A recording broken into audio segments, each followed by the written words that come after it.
জানেন হাদি সিঙ্গাপুর গেছে, শুনলাম হাদির অবস্থা যাওয়ার সময় থেকে উন্নত হয়েছে, আলহামদুলিল্লাহ। আপনারা দোয়া করবেন হাদি যেন সহি সালামতে আমাদের কাছে ফিরে আসতে পারে। হাদি অবশ্যই আমাদের সকলের দোয়ায় আর ভালোবাসায় ফিরে আসবে। আজকে সর্বদলীয় প্রতিরোধ সমাবেশ হয়েছে, সবাই আসিছে, বিএনপি আসে নাই। যাই হোক, এই প্রসঙ্গে পরে আসতেছি। তার আগে হাদির উপরে গুলি করা নিয়ে কয়েকটা গুরুত্বপূর্ণ বিষয় নিয়ে আলাপ করি। হাদির উপরে যে গুলি, এটার ক্ষেত্র তৈরি করেছে কিছু লোক। কারা, সেটা আজকে আমরা দেখব। তাকে যে হত্যা করা হবে সেই পরিকল্পনার অংশ ছিল এরা প্রত্যেকেই। এদের ক্ষমা নাই। আসেন সেটা বোঝার আগে হত্যাযোগ্য বিষয়টা বুঝে আসি। প্রাচীন রোমান আইনে হোমোসেকার বলে একটা শব্দ ছিল। এর মানে কি জানেন? জানেন না? এরা এমন এক ধরনের মানুষ যাদেরকে হত্যা করলে কোনো অপরাধ হইতো না, কিন্তু আবার তাদেরকে কোরবানি দেওয়া যেত না, মানে অপবিত্র। তারে মারা যাবে, তাতে শাস্তি নাই, কিন্তু কোরবানি দেওয়া যাবে না। সে আইনের বাইরে, আবার পুরোপুরি সমাজের বাইরেও না। অর্থাৎ সে জীবিত, কিন্তু তার জীবন, এটার কোনো মূল্য নাই, মূল্যহীন রাজনৈতিক জীবন। আধুনিক কালে আগামবেন এই হোমোসেকারের তত্ত্বটাকে নিয়ে আবার ফিরে আনছেন। উনি বলছেন বেয়ার লাইফ বা নগ্ন জীবন। এটা এমন একটা জীবন যার কোনো নাগরিক অধিকার নাই, যার উপরে সহিংসতা প্রয়োগ করা যায়, যারে মেরে ফেলা যায়, কেউ প্রশ্ন করবে না। তার মৃত্যু কোনো অপরাধ হিসেবে গণ্য হবে না। মানে যে মানুষটাকে মারা যায় কিন্তু তার মৃত্যু কোনো গণনায় আসে না। হাসিনার আমলে জামাত শিবির ছিল সেই হোমোসেকার। এদের মেরে ফেললে কোনো শাস্তি নাই, গুম করে ফেললে কোনো শাস্তি নাই, ক্রসফায়ারে দিলে কোনো ক্ষতি নাই, কেউ কোনো প্রশ্ন করবে না। না দেশের মানুষ, না আন্তর্জাতিক সম্প্রদায়। সন্ত্রাসের বিরুদ্ধে অনন্ত যুদ্ধে মুসলমানরা ছিল হোমোসেকার। ওদের উঠাই নিয়ে গুয়াতানামো বেতে বিনা বিচারে আটকায় রাখা যায়, কেউ কিছু বলে না। ওরা হোমোসেকার। ফিলিস্তিনের গাজার অধিবাসী, এরাও হোমোসেকার। এদেরকে বোমা ফেলে নিশ্চিহ্ন করে দেওয়া যায়, পুরা জনপদ মাটির সাথে মিশা দেওয়া যায়, কেউ কিছু বলে না। হাদিও হোমোসেকার ছিল, তারে হত্যাযোগ্য বানাইছিল কিছু মানুষ। আসেন দেখি তারা কারা। আগের ভিডিও শোনেন। বিখ্যাত মানুষ, প্রচুর বিখ্যাত মানুষ, হ্যাঁ, জাতীয় এবং আন্তর্জাতিকভাবে বিখ্যাত। তার বক্তব্যটা শোনেন। আজকে দেখেন ইনকিলাব মঞ্চ নামে একটা মঞ্চ দাঁড় করানো হয়েছে এবং বিভিন্ন জায়গায় এরা গিয়ে ঢাকা শহরে এই বিল্ডিংটা ভেঙে দিচ্ছে, অমুক জায়গায় গিয়ে কোনো কিছু একটা মবের মতো করে করছে। শুনলেন তো, ইনকিলাব মঞ্চ কোনোদিন কিছু ভাঙছে? ওটা তো একটা কালচারাল ফ্রন্ট। গান বাজনা করে, কবিতা আবৃত্তি করে, বইপত্র আছে, লাইব্রেরি আছে। ও কি দেখাতে পারবে হাদি কখনো ভাঙতে গেছে? পারবে না। কিন্তু ঘৃণা উৎপাদন করে যারাই ওর মতো মিলিটেন্ট সেকুলার না, তাদেরকেই ওই গেলায়। সে আবার সার্টিফিকেট দিতেছে বিএনপি রে। এটা দেখানো দরকার, কারণ এই যে যারা ঘৃণা উৎপাদন করছে তারা কারা আসলে, কার সাথে অ্যাসোসিয়েটেড, কোন রাজনৈতিক দলের সাথে অ্যাসোসিয়েটেড। বিএনপির সার্টিফিকেট দিতে পরপর 3 টার্ম নাকি বিএনপি ক্ষমতা আসবে। শুনেন, আমি মনে করি যে বিএনপি আগামী, আমার ধারণা যে বিএনপি মিনিমাম আরো 3 টার্ম ক্ষমতায় থাকবে। এটা আমার ইনফর্মড ধারণা, এবং আমি মনে করি ইনফর্মড, হ্যাঁ, informed as in informed by different data points and analytical points. মানে এটা আমি এমনিই বলতেছি না। হ্যাঁ, শুনিছেন? ওই যেটি যেটি রিকমেন্ড করে না, সেটাই জয় বাংলা ভাবি। এখন বিএনপি এই এক টার্মে আসতে পারতেছে না, 3 টার্মের জন্য ভোট এনে দিছে। ওরে বাপরে, তালে বরের তালে বর। শুধু এই টার্মে না, জিন্দেগিত ক্ষমতাতে আসতে পারবে না বিএনপি। ইন্ডিয়ার সাথে ঘুটু করে ক্ষমতা আসা যায় না রে পাগলা। বাংলাদেশে আর ক্ষমতা আসা সম্ভব না ইন্ডিয়ার সাথে ঘুটু করে। মুক্তিযুদ্ধের চেতনা মারাইলে বাংলাদেশে পাবলিকে ভোট দিবে না। যাই হোক, আরেকজন দেখেন, হাদিয়ার হাসিনার ছবি দিয়ে কইতেছে ডেভিল, শয়তান। চিন্তা করেছেন, ডেভিল চিনেন তো রে?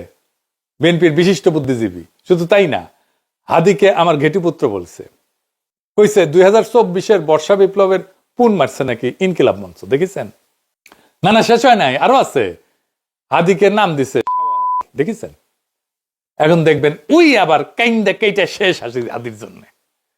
এবার দেখেন আরেক বিএনপি কনস্টেবল রাশেদ, গলকম্বল থেরিয়াম, গলা নেটি মাংস ঝুলে থাকে। এর একটা হোয়াটসঅ্যাপ গ্রুপ আছে বিএনপির, সেটার অ্যাডমিন সে, এটা ওর একমাত্র যোগ্যতা। সে দেখেন কি লিখেছে, দেখেন হাদিরে বাটপার বলতেছে, ভণ্ড বলতেছে, কারণ সে ভোটে দাঁড়াইছে। দেখেছেন? মানে কেউ ভোটে দাঁড়াইতে পারবে না। বিএনপির বিরুদ্ধে ভোটে দাঁড়াইলে সে ভণ্ড, সে বাটপার। শুধু তাই না, হাসনাতকেও সে ভণ্ড বলতেছে, বাটপার বলতেছে। মানে হাসনাতকেও খাইয়া দেওয়ার একটা পরিকল্পনা আছে বিএনপির লোকজনের। একটা জাউরা আছে বিএনপির নেতা ডাক্তারদের, দেখেন হাদিরা কি কইতেছে, গালিগালাজ দেখেছেন তো। বিএনপি ক্রমাগত ঘৃণা উৎপাদন করে গেছে। আচ্ছা, এদের মাতবর বুড়া নেতা, তার কাছে আসি, মির্জা ফখরুল সাহেব। হ্যাঁ, দেখেন আগে ভিডিওটা শুন। আপনার আজকে দুপুরে যে একটা গুলির বিদ্ধ হয়েছেন হাদি সাহেব, না হাদি ওসমান ইনসাফ পার্টির ওসমান হাদি সাহেব, ইনকিলাব পার্টি, দুঃখিত, ইনকিলাব পার্টি যে মঞ্চ, ইনকিলাব পার্টির মঞ্চের সম্ভাব্য প্রার্থী। শুনেছেন, সে হাদির নামই জানে না, ইনকিলাব মঞ্চের নাম জানে না। আবার শুনেন, হাদি সাহেব, না হাদি ওসমান ইনসাফ পার্টির ওসমান হাদি সাহেব, ইনকিলাব পার্টি, দুঃখিত, ইনকিলাব পার্টি যে মঞ্চ, ইনকিলাব পার্টির মঞ্চ। আবার হাদি যখন গুলি খেয়েছে হাসপাতালে নিয়ে গেছে, ওটি মির্জা আব্বাস গেছে, তারে ভুয়া ভুয়া বলছে।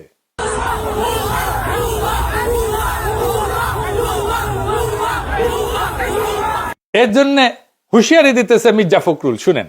চক্রান্তকারী তারা সেখানে সমবেত হয়ে উত্তেজনামূলক স্লোগান দেয় এবং এক পর্যায়ে তারা একটা মব সৃষ্টি করার চেষ্টা করে, যেটাকে আমরা তীব্র নিন্দা জানাচ্ছি এবং হুঁশিয়ার করে দিতে চাই আমরা সকল পক্ষকে। এই ধরনের আচরণ করতে গেলে বিএনপি বসে থাকবে না, বিএনপি তার জবাব সাথে সাথে দেবে। শুনেছেন, এটি শেষ না, মির্জা আব্বাস নিজেও আবার হুঁশিয়ারি দিছে, শুনেন।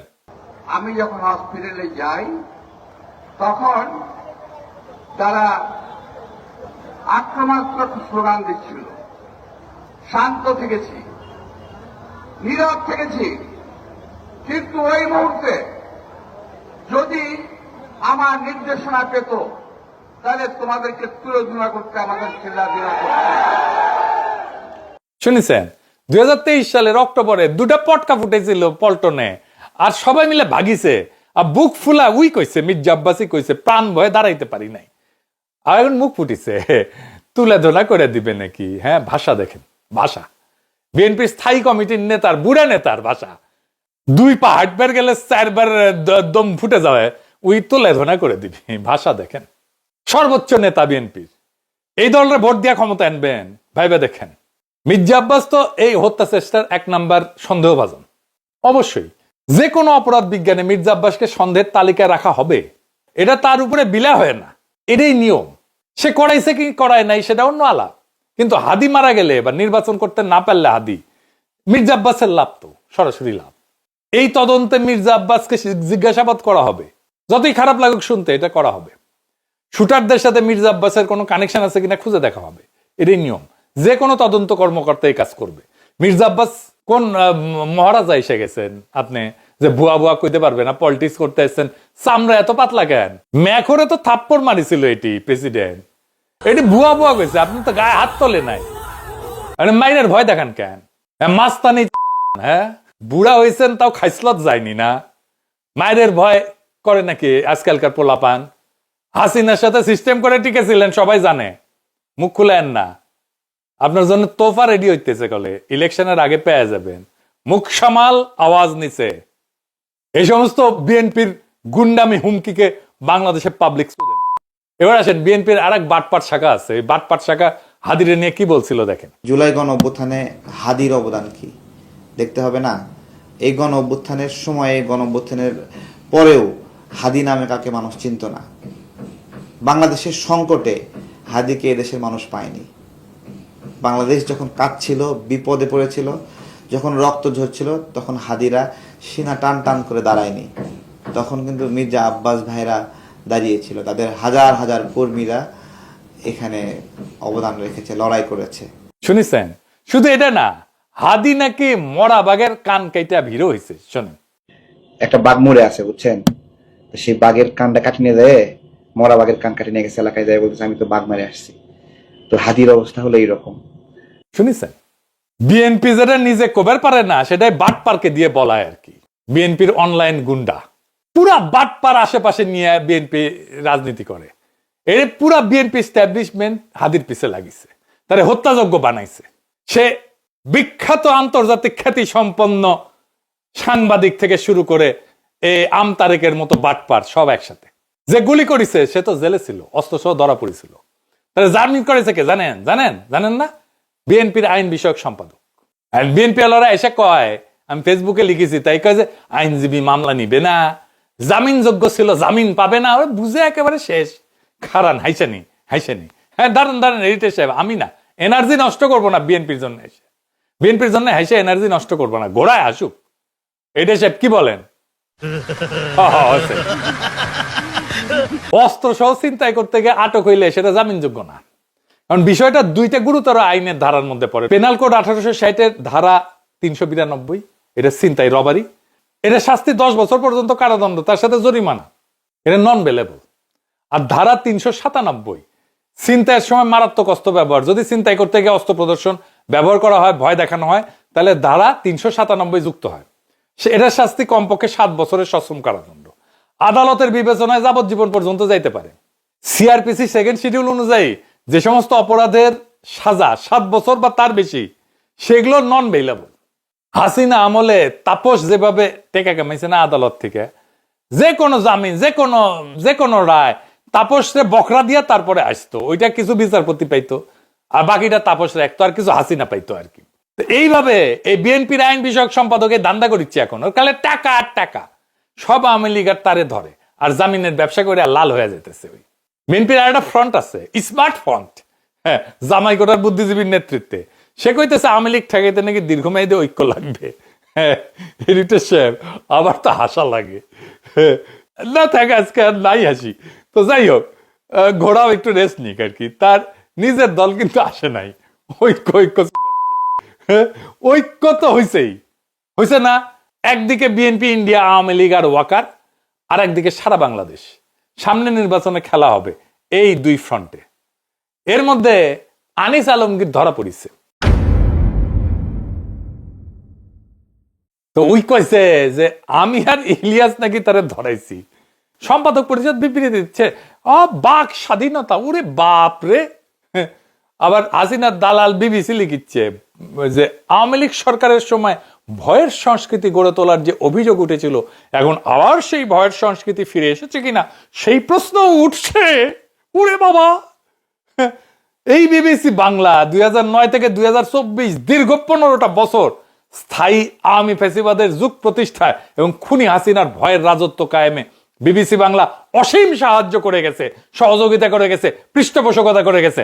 আজ তাদের চেতনা জায়গা উঠছে, বিবেক জায়গা উঠছে, তারা আজকে আবিষ্কার করছে ভয়ের সংস্কৃতি ছিল।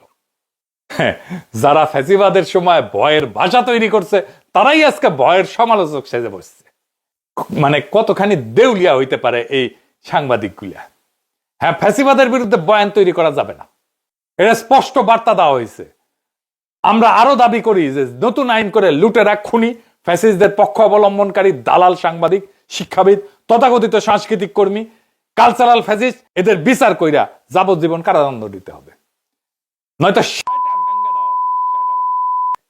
হাদির রক্তের উপর দিয়ে যে ঐক্য প্রতিষ্ঠা হয়েছে, সেই ঐক্যই আগামীর বাংলাদেশ, ওই ঐক্যই আগামীর বাংলাদেশের নেতৃত্ব দেবে।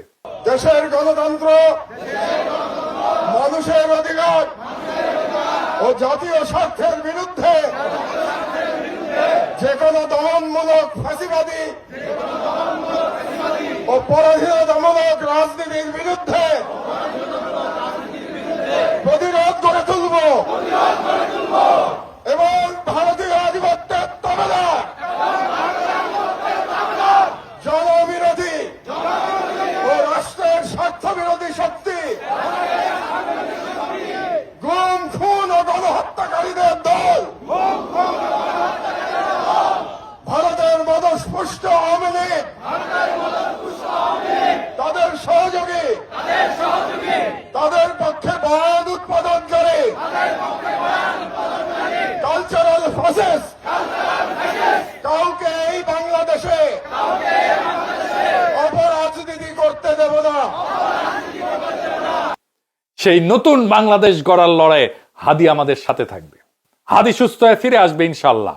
বাংলাদেশে বিএনপি, আওয়ামী লীগ, সুচিল আর ইন্ডিয়াকে একসাথে পরাজিত করতে হবে আগামী নির্বাচনে ইনশাল্লাহ। হাদির রক্তের উপর দিয়ে যে ঐক্য তৈরি হয়েছে আজকে শহীদ মিনারে, সেই ঐক্য কোনো আপোষের ঐক্য না, ওইটা ভয় অতিক্রম করার ঐক্য। এই ঐক্যই আগামীর বাংলাদেশ গড়বে, এই ঐক্যই নেতৃত্ব দেবে। এই ঐক্যের সামনে আওয়ামী, বাকশালী, সুশীল, মুক্তিযুদ্ধের চেতনার নামে ফ্যাসিবাদ আর ভারতের আধিপত্যবাদের রাজনীতি চলবে না, টিকবে না। এটাই আমাদের শেষ কথা, এটাই আমাদের শপথ। ইনকিলাব জিন্দাবাদ।